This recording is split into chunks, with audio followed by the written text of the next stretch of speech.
Hello everyone, how are you doing? This is MD Tech here with another quick tutorial. In today's tutorial, I'm going to show you guys how to change or set the text-to-speech on your Android smartphone to either Samsung or Google or another provider.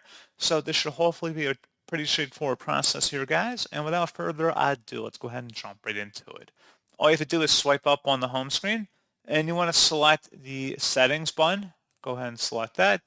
And then you want to go down underneath where it says accessibility and select it. And then underneath where it says screen reader, select talkback. Scroll down again and underneath options, select the settings button. And then underneath audio, text-to-speech settings, select that. And then you can change the preferred engine for speech recognition from Google. So go ahead and select the preferred engine here. If you had more than one installed, you can select it. Otherwise, Google is the default one in here. And that's pretty much all you have to do. So pretty straightforward process, guys, on that. And as always, thank you for watching. I do hope that I was able to help you out. And I do look forward to catching you all in the next tutorial. Goodbye.